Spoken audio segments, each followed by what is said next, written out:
मानस जी, आपका स्वागत है मार्केट्स टुडे में। और हमारी पूरी टीम आज जुड़ी हुई है। बड़े दिनों बाद सुमित जी का चेहरा दिख रहा है। दीपाली जी आपको बताएंगे ऑटो एंसिलरीज पर, सुमित जी बैंक्स पर चर्चा करेंगे, हमेशा की तरह यतिन जी चर्चा करेंगे ब्रोकरेज रडार में। लेकिन सबसे पहले जुड़ते हैं जायसवाल साहब से। मानस जी, 6 दिन का उच्चतम लेवल आपको दिख रहा है निफ्टी पर, लगातार चौथे दिन तेजी। बताइए एक्सपायरी वाले दिन आप क्या चाह रहे हैं निफ्टी और बैंक निफ्टी से, और सितंबर के सुनहरे स्टॉक्स पर आप अपनी राय व्यक्त कीजिए। गुड इवनिंग शैल जी। देखिए, ट्रेंड तो बहुत ही क्लियर दिखता है। चार्ट्स पे हाई टॉप्स हायर बॉटम बन रहे हैं। हर करेक्शन पे निफ्टी 20 डे मूविंग एवरेज से सपोर्ट लेके एक नया हाई बनाता है। सबसे इंपॉर्टेंट ये है कि आज का क्लोजिंग आज बहुत इंपॉर्टेंट है शैल जी, क्योंकि अगर आपको याद हो तो 28 फरवरी को एक गैप रह गया था चार्ट्स पे। मेरे ख्याल से जो उस गैप का अपर बैंड था वो 11,530 के आसपास था, और निफ्टी का आज का क्लोजिंग 550 के आसपास है। तो इसका मतलब ये है कि वो गैप फिल हो गया है, और गैप के अपर बैंड के ऊपर निफ्टी ने क्लोजिंग दी है। तो ये तो काफी पॉजिटिव है। और अब मैं समझता हूं कि शायद हमें बहुत ही जल्दी 12,000 तक के स्तर देखने को मिलेंगे। जहां तक बात 1 से 2 दिनों की है, टारगेट रहेंगे 11,750 के। आप करंट लेवल्स पे खरीदारी कर सकते हैं। 11,450 ये आपके स्टॉप लॉस के लेवल रहेंगे। चलिए, ये लेवल आपको मिल रहा है निफ्टी पर। कल अगस्त की एक्सपायरी खत्म होती हुई दिखेगी एफएनओ में। आपने शानदार लगभग 4% का मूवमेंट इस महीने आता हुआ देखा है निफ्टी में। जून और जुलाई तीनों महीने अगर आप देखें तो आपने निफ्टी में लगभग 18% की रैली आते हुए देखी है। चलिए, अब जायसवाल साहब आप ऐसा कीजिए, अपने 2 ट्रेडिंग कॉल्स जो हैं वो आप शेयर कीजिए हमारे साथ, और फिर चर्चा को घुमाएंगे दीपाली जी और सुमित जी की तरफ। इंडिया के नंबर 1 ब्रोकर जीरोधा के साथ जुड़िए, जहां पर आपका ब्रोकरेज कुछ भी नहीं लगेगा। ब्रोकरेज लगेगा तो सिर्फ इंट्राडे ट्रेड में, वह भी सिर्फ 20 रुपये। तो दोस्तों, अकाउंट ओपनिंग की लिंक डिस्क्रिप्शन में है, जाइए लिंक पर क्लिक करके जीरोधा में अकाउंट ओपन कराइए। देखिए, बैंकिंग और फाइनेंशियल क्षेत्र में काफी तेजी लग रही है, और मैं समझता हूँ आने वाले समय में काफी आउट परफॉर्मेंस देखने को मिलेगा। तो एनबीएफसी क्षेत्र से 2 स्टॉक मैं रिकमेंड करूंगा। पहला है श्रीराम ट्रांसपोर्ट फाइनेंस का, जहां पर आज बहुत ही क्लियर ब्रेकआउट देखने को मिला। मेरे ख्याल से काफी कंसोलिडेशन हमने देखा। 100 डे मूविंग एवरेज के ऊपर आज स्टॉक क्लोज हुआ है। तो पैटर्न को देख के लगता है कि शायद अब 200 डे मूविंग एवरेज बहुत ही जल्दी टेस्ट होंगे। तो श्रीराम ट्रांसपोर्ट फाइनेंस में खरीदारी करनी है। 699 के स्टॉप लॉस रखने हैं और 800 के टारगेट तय करने हैं। दूसरा है एल&टी फाइनेंस होल्डिंग, जहां पर अब आपको कंफर्मेशन दिखता है हाई टॉप्स हाई बॉटम्स का। स्टॉक ने 100 डे मूविंग एवरेज ब्रेक कर लिया है, तो अब आपको 200 डे मूविंग एवरेज टेस्ट होते हुए जल्दी ही दिखेगा। तो एल&टी फाइनेंस होल्डिंग में भी खरीदारी की राय रहेगी। 68 का स्टॉप लॉस रखिए, 80 रुपए के टारगेट रहेंगे। चलिए, ये राय आपको मिल रही है एनबीएफसी स्पेस में, जहां पर जायसवाल साहब बुलिश हैं। एक लार्ज कैप श्रीराम ट्रांसपोर्ट और एक स्मॉल कैप एल&टी फाइनेंस। ऐसा करते हैं जायसवाल साहब, दीपाली जी को चर्चा में जोड़ते हैं। आज आपने बेहतरीन तेजी देखी निफ्टी बैंक में, लगभग 300 अंक ऊपर आपको ये बंद होता हुआ दिखेगा 23,414 पर। हर तरीके का प्राइवेट सेक्टर बैंक आज हरे निशान में था, और जितने भी ओल्ड प्राइवेट सेक्टर बैंक्स हैं, जैसे करूर वैसा बैंक हो गया, डीसीबी बैंक हो गया, city union bank, Syrian Catholic Syrian bank, और खासकर धन लक्ष्मी बैंक, यहां पर आपने जबरदस्त तेजी आते हुए देखी। दीपाली जी हमारे साथ जुड़ी हुई हैं। दीपाली जी बताइए, आज सेक्टर में क्या हुआ? प्राइवेट बैंक स्टॉक्स फोकस में रहे, और आज के सेशन में हमने 6% तक की तेजी देखी है। अगस्त सीरीज की भी परफॉर्मेंस देखेंगे तो IDFC first, RBL bank, IndusInd bank, Kotak, ICICI, axis bank, यहां पर हमने 7% से लेकर साथ ही 19% तक के रिटर्न्स इस सीरीज के दौरान अब तक आते हुए देखे हैं। 2-3 कारण है। पिछले 2 महीने में ऑटो स्टॉक साथ ही मेटल स्टॉक्स की ओर काफी रुझान बना हुआ था, लेकिन अब focus bank stock specially private banks की ओर शिफ्ट हो रहा है। वैल्यूएशंस अभी भी बहुत अट्रैक्टिव बनी हुई है, क्योंकि मेटल और ऑटो स्टॉक्स के मुकाबले अगर मार्च लोज से कंपेयर करेंगे तो उतनी रिकवरी प्राइवेट बैंक्स या फिर सरकारी बैंक स्टॉक्स में नहीं बनी है। लेकिन प्राइवेट बैंक से अगर स्पेशली बात करें तो 2-3 कारण और भी हैं। लगातार मार्केट शेयर गेन कर रहे हैं पीएसयू बैंक्स की ओर से। इसके अलावा एसेट क्वालिटी फ्रंट पे भी हमने देखा है कि जो मोरेटोरियम लोन बुक है उसका साइज कॉन्स्टेंटली डिक्रीज हो रहा है। तमाम ब्रोकरेज हाउसेज, जो तमाम एक्सपर्ट कम्युनिटी है, वो मानते हैं कि जो स्लिपेजेस टर्न आउट होंगे मोरेटोरियम की वजह से, वो मैनेजेबल लेवल पर रहेंगे। और साथ ही एक चीज इंपॉर्टेंट और कि Q3 ऑनवर्ड्स जो रिटेल ग्रोथ है वो फुल फुल फ्लेजेड वापस आती हुई दिख सकती है। तो यहाँ पर आउटलुक बेहतर हो रहा है, साथ ही साथ वैल्यूएशंस अट्रैक्टिव है, इसीलिए बायर्स का इंटरेस्ट प्राइवेट बैंक्स की तरफ रहा है। चलिए जायसवाल साहब, अब आपकी बारी। अपने चार्ट्स का तरकश निकालिए और बताइए किस हिसाब से इंडसइंड बैंक और कोटक महिंद्रा बैंक आपको चार्ट्स पर दिखते हैं। दोनों बैंक्स आपको दिन के उच्चतम लेवल पर बंद होते हुए दिखेंगे। सितंबर की एक्सपायरी पर आप अपना राय व्यक्त कीजिए इन दो प्राइवेट सेक्टर बैंक्स पर। देखिए, इंडसइंड बैंक की जहां तक बात करिए, देखिए मेरे ख्याल से करीब 2 से 3 मंथ का कंसोलिडेशन हमने शायद जी ऑलरेडी देख लिया है। बट आज के पैटर्न और वॉल्यूम को देख के लगता है कि इंडसइंड बैंक 1 से 2 दिनों में अपना 100-डे मूविंग एवरेज ब्रेक करेगा और शायद ये 750 और 775 की रेंज में जाने की कोशिश करेगा। फिलहाल के लिए मैं समझता हूँ आपको टारगेट सेट करने हैं 620 के, खरीदारी करें, 544 का स्टॉप लॉस रखें। और एक्सिस बैंक में भी पैटर्न काफी कुछ सिमिलर है। यहाँ पर भी कंसोलिडेशन के बाद हमें 100-डे मूविंग एवरेज के ऊपर ब्रेकआउट देखने को मिला है। तो अब आपके जो टारगेट रहेंगे वो 200-डे मूविंग एवरेज के आसपास रहेंगे। एक्सिस बैंक में भी खरीदारी की राय रहेगी, 449 के स्टॉप लॉस रहेंगे, 495 के टारगेट रहेंगे। चलिए, ये राय आपको एक्सिस बैंक और खासकर कोटक महिंद्रा बैंक पर मिल रही है। एक बहुत शानदार आपने ब्रेकआउट होते हुए देखा है आरबीएल बैंक और बंधन बैंक पर खासकर। जायसवाल साहब, साथ ही साथ इनको भी निपटा लेते हैं और फिर चर्चा ले जाएंगे सुमित जी की तरफ, जो बिल्कुल आतुर बैठे हैं ऑटो एंसिलरीज के बारे में बात करने के लिए। देखिए, बंधन बैंक में थोड़ा इंतजार करना पड़ेगा क्योंकि हाई लेवल पे आपको 304-305 की रेंज में एक बड़ा रेजिस्टेंस दिखता है। तो जब 305 के लेवल्स हो तभी आपको बंधन में खरीदारी करनी है। बट लेकिन आरबीएल बैंक की जहां तक बात है, यहाँ पर तो बहुत ही क्लियर ब्रेकआउट देखने को मिला है। पिछले 2 दिनों में बेहतर वॉल्यूम देखने को मिले हैं। स्टॉक अब 100-डे मूविंग एवरेज के ऊपर ट्रेड कर रहा है। तो मैं समझता हूँ यहाँ आप बिल्कुल आप खरीदारी कर सकते हैं। अगर आपको एक टारगेट सेट करने होंगे तो वो करीब 250 के रहेंगे और स्टॉप लॉस 174 के रहेंगे।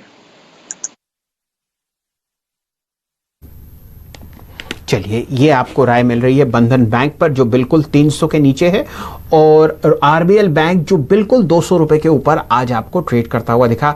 दोनों जगह आपको बहुत शानदार ओपन इंटरेस्ट की पोजीशंस रोल ओवर होती हुई दिख रही हैं सितंबर की एक्सपायरी के लिए। चलिए, अब जुड़ते हैं सुमित जी से।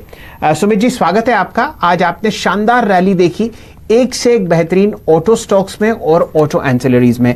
आप बहुत ही बारीकी से सेक्टर को ट्रैक करते हैं, बताइए आपने क्या देखा।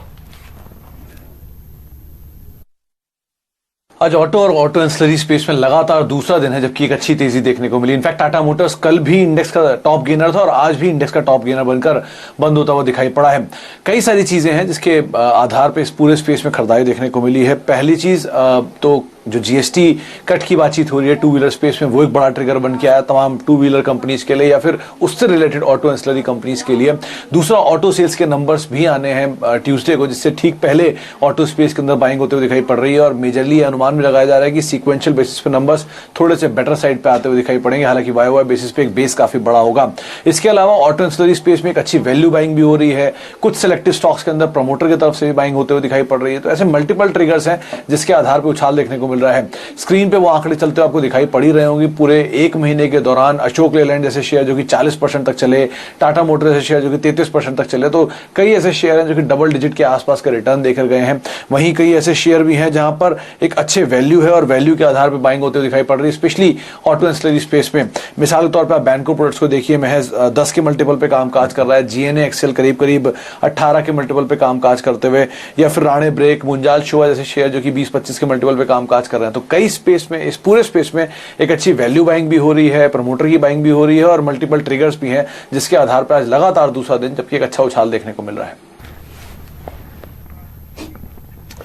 तो जायसवाल साहब, आज आप बाजार में थे ही हम सबके साथ और आप देखिए पूरा ऑटो एंसिलरी स्पेस आपको चहकता हुआ दिखेगा। कई ऐसे स्टॉक्स हैं जहां पर आपने डबल डिजिट गेन्स आते हुए देखे और सुबह से सीएनबीसी आवाज इन शेयर्स को ट्रैक कर रहा है। बताइए आपके 2 पसंदीदा शेयर्स इस सेक्टर में से जो आपको सितंबर में लगता है कि तेजी में रहेंगे। देखिए, पहला तो टाटा मोटर्स में, देखिए मेरे ख्याल से काफी समय के बाद हम इस तरह का आउट परफॉर्मेंस देख रहे हैं टाटा मोटर्स में, जो पिछले 2 दिनों में देखने को मिला है। बेहतर वॉल्यूम देखने को मिले हैं और आज एक फ्रेश ब्रेकआउट देखने को मिला है। तो टाटा मोटर्स पे तो बिल्कुल आप खरीदारी कर सकते हैं। आप करंट लेवल खरीदारी कर सकते हैं। 132 का स्टॉप लॉस रखिए, 150 की टारगेट रहेंगे।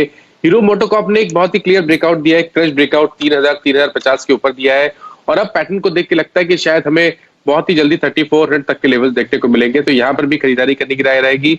3050 के स्टॉप लॉस रखे।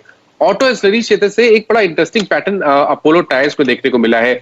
एक कंसोलिडेशन पिछले 7-8 दिनों से देखने को मिल रहा था, लेकिन आज के पैटर्न को देख के लगता है कि कंसोलिडेशन कंप्लीट हो गया है और अब शायद हमें 140 142 तक के लेवल्स बहुत जल्दी देखने को मिलेंगे। तो 140 के टारगेट सेट करिए, अपोलो टायर्स पे खरीदारी करिए और 128 के स्टॉप लॉस रखिए।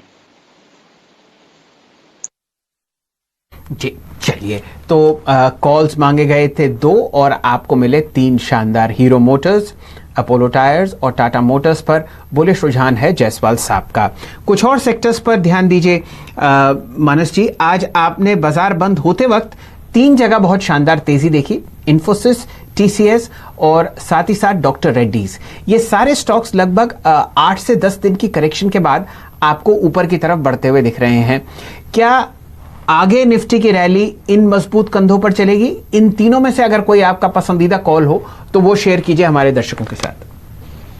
देखिए, डॉक्टर रेड्डीज में थोड़ा इंतजार करेंगे, जब 4500 के लेवल्स ब्रेक हो तब आपको डॉक्टर रेड्डीज में खरीदारी करनी है। लेकिन अगर आईटी क्षेत्र से एक स्टॉक खरीदना होगा तो डेफिनेटली इन्फोसिस रहेगा। देखिए शैल जी, यहाँ पर एक ऑलरेडी हम एक बड़ा ब्रेकआउट देख चुके हैं कुछ मेरे ख्याल से 1 से 2 मंथ पहले, और एक बड़ा सा कंसोलिडेशन देखने को मिल रहा है। बट पैटर्न को देख के लगता है कि शायद अब कंसोलिडेशन कंप्लीट होगा और स्टॉक 1010 के आसपास जाने की कोशिश करेगा। तो 50-60 रुपए का मूव आपको आने वाले समय में देखने को मिल सकता है, तो बिल्कुल खरीदारी करिए। 925 के नीचे स्टॉप लॉस रखिए। चलिए, तो 2-3 में से आपकी एक पसंद है इन्फोसिस, और अगर हमारे डायरेक्टर साहब लंबी अवधि का चार्ट दिखा पाएंगे तो ये 10 दिन के एक अच्छे साइडवेज करेक्शन के बाद अब लगभग 1.5% आपको आज ऊपर बढ़ता हुआ दिखेगा। जायसवाल साहब, प्रश्न बहुत हैं, फिलहाल मैं आपको ध्यान केंद्रित कराना चाहता हूं CDSL पर। यह स्टॉक दिन के उच्चतम लेवल पर आपको बंद होता हुआ दिखा, लगभग 406 पर। इस स्टॉक को हम लगभग 384 के आसपास से ट्रैक कर रहे हैं और आज यहां पर आपने शानदार तेजी बनते हुए देखी। चार्ट्स पर आपको सेंट्रल डिपॉजिटरी कैसे लगती है? यह बहुत ही एक्टिव कैश काउंटर है और बहुत ही प्रॉफिटेबल कंपनी। दोस्तों, हम वीडियो स्टार्ट करें इससे पहले मैं आपको बता दूं कि यदि आप लोग बाजार में ट्रेडिंग या निवेश करते हैं और अभी भी ब्रोकरेज के नाम पर अपनी हज़ारों रुपए बर्बाद कर रहे हैं तो अब बदलिए और देश के सबसे अच्छे, बड़े और सबसे भरोसेमंद ब्रोकर जिरोधा के साथ जुड़िए, जहां पर आपका ब्रोकरेज कुछ भी नहीं लगेगा। ब्रोकरेज लगेगा तो सिर्फ इंट्राडे ट्रेड में, वह भी सिर्फ 20 रुपये। और दोस्तों, साथ ही आपको बता दूं कि यहाँ पर अकाउंट ओपन कराने के लिए आपको अपना POA यानी कि पावर ऑफ अटॉर्नी देने की कोई आवश्यकता नहीं है, जिसका उपयोग करके हाल ही में देश के एक बड़े ब्रोकर ने 2000 करोड़ का घोटाला किया। तो दोस्तों, अकाउंट ओपनिंग की लिंक डिस्क्रिप्शन में है, जाइए और लिंक पर क्लिक करके जिरोधा में अपना अकाउंट ओपन कराइए। शैल जी, अगर आपने पोजीशन CDSL में नहीं बनाई है तब तो मैं समझता हूँ कि आपकी बस मिस हो चुकी है और अब आपको करंट लेवल्स पे खरीदारी नहीं करनी है। हालांकि अगर आप देखिए, मेरे ख्याल से 2 से 3 मंथ में काफी बार मैंने CDSL को रिकमेंड किया है और मैं उम्मीद करता हूं कि 445 तक के लेवल्स बहुत जल्दी देखने को मिलेंगे। लेकिन अगर आपने खरीदारी नहीं की है तब तो आपको नहीं खरीदना चाहिए। मैं समझता हूँ आपके पास पोजीशन है तो बनाए रखें। 390 का स्टॉप लॉस रिवाइज कर ले और 445 के टारगेट के लिए इंतजार करें। चलिए, तो अगर आप इस पोजीशन में हैं तो बरकरार रहिए और 445 का इंतजार कर सकते हैं। जो नहीं खरीद पाए उनकी ये ट्रेन निकल चुकी है। और ईयर हाइस पर कॉन्सेंट्रेट करते हैं। जायसवाल साहब, आपने आज शानदार तेजी देखी है अदानी गैस में, लगभग 196 के आसपास ये स्टॉक आपको बंद होता हुआ दिख रहा है। बताइए चार्ट्स पर क्या राय? यहां पर आपने बजाज इलेक्ट्रिकल्स, इमामी और हीरो मोटर्स पर भी 52 हफ्ते की हाई लगती हुई देखी है, लेकिन अदानी गैस खास है क्योंकि इसका जो टिकट साइज है वो इन चारों में सबसे छोटा है। देखिए, पूरे सेक्टर में अदानी ग्रुप में अगर आप देखिए तो अदानी ग्रुप में ज्यादातर स्टॉक्स में 1 से 2 दिनों में काफी एक्टिविटी देखने को मिली है और अदानी गैस ने अपने पिछले हाइस को टेस्ट किया है। मैं उम्मीद करता हूं कि अदानी गैस अपने पिछले हाइस को भी ब्रेक करेगा और करीब 215 से लेकर 225 की रेंज में जाने की कोशिश करेगा। आप करंट लेवल्स पे खरीदारी कर सकते हैं क्योंकि इंटरडे सेशन में हमने ऑलरेडी एक करेक्शन देख लिया है। अगर आप लोअर लेवल्स पे देखिए तो मेरे ख्याल से 174 एक स्टॉप लॉस का स्तर रहेगा और 215 ये आपके टारगेट रहेंगे आने वाले 1 से 2 हफ्ते के लिए। चलिए, लगभग 215 का लक्ष्य आपको अदानी गैस पर आता हुआ दिख रहा है। ये जायसवाल साहब की राय है। कौन से 2 या 3 स्टॉक्स जहां पर आप लॉन्ग या शॉर्ट पोजीशंस एडवाइस कर रहे हैं अपने ब्रोकर मित्रों द्वारा? नमस्कार शैलेंद्र जी। देखिए, आज जो मार्केट में हमने मूव देखा, ज्यादातर जो वेट था वो रिलायंस इंडस्ट्रीज के हिसाब से आज का मूव हमने देखा पॉजिटिव साइड पे। इनफैक्ट काफी सारे दिग्गज एफआईआई ब्रोकर्स जो हैं आज की जो ट्रेडिंग सेशन थी उसमें रिलायंस में बहुत ज्यादा खरीदारी कर रहे थे। इनफैक्ट अगर आप एफएनओ का डेटा देखें तो आज तक लगभग 65% लॉन्ग रोल्स जो है वायदे बाजार में वो सितंबर सीरीज में हो चुके हैं। यानी अगस्त में जिन्होंने खरीदारी की है फ्यूचर्स में, वो अपने सौदे जो है सितंबर सीरीज में कैरी फॉरवर्ड कर रहे हैं। तो सीधी तरीके से डीलिंग रूम्स को यहां काफी तेजी लगती है। इनफैक्ट 2150 से लेकर 2175 तक के लेवल्स देखने को बहुत जल्द मिल सकते हैं हमको रिलायंस इंडस्ट्रीज में, ऐसा डीलिंग रूम्स का मानना है। और काफी हद तक लास्ट के आधे घंटे में आज के सत्र में हमने देखा कि रिलायंस में बहुत अच्छी रैली हमको देखने को मिली। इसके अलावा भारतीय एयरटेल पे भी हम नजर होनी चाहिए। स्टॉक ने बहुत अच्छा डीप करेक्शन दिया है पिछले 10-15 दिनों में, और इसका मुख्य कारण यह है कि सोमवार को यानी लगभग 4-5 दिनों बाद हमको यहां एमएससीआई की रीबैलेंसिंग देखने मिलेगी, जिसके अंदर भारतीय एयरटेल में लगभग 4 से 5 हजार करोड़ की एफआईआई सेलिंग हमको देखने को मिलेगी। और इस सेलिंग के दबाव के चलते हमने स्टॉक में देखा है कि काफी सारा प्रेशर बना हुआ है। लेकिन सिल्वर लाइनिंग यहां यह है कि लगभग 508 रुपए के लेवल्स पे स्टॉक का 200 दिन का मूविंग एवरेज है, और डीलर्स अपने जो मीडियम और लंबी अवधि के जो स्टॉक कॉल्स होते हैं उसमें भारतीय एयरटेल का जिक्र करते हैं, जहां की वो अपने क्लाइंट्स को बाय ऑन डिप्स की रणनीति जो है वो सुझा रहे हैं। तो भारतीय एयरटेल पे भी नजर होनी चाहिए, बाय ऑन डिप्स का रुझान है यहां। और आखिर में मिड कैप्स में थोड़े दिनों पहले हमने वीआईपी इंडस्ट्रीज की बात करी थी, जो रिकमेंडेशन डीलिंग रूम्स ने दिया था, उसके बाद स्टॉक में हमने 25% की रैली देखी। और अब जैसे कि ट्रैवल और टूरिज्म सेक्टर अनलॉक हो रहा है और सरकार ने भी काफी जो इंट्रास्टेट मूवमेंट्स है उस पर रिस्ट्रिक्शंस हटा दिए हैं, तो सफारी इंडस्ट्रीज पे भी नजर होनी चाहिए, क्योंकि वीआईपी के बाद second largest listed luggage maker है। और सफारी की अगर बात करें तो डीलिंग रूम्स को लगता है यहाँ 550 से लेकर 550 के लेवल बहुत हमको जल्द देखने को मिल सकते हैं। स्टॉक ने आज के सत्र में लगभग 7-8% की बढ़त दिखाई थी।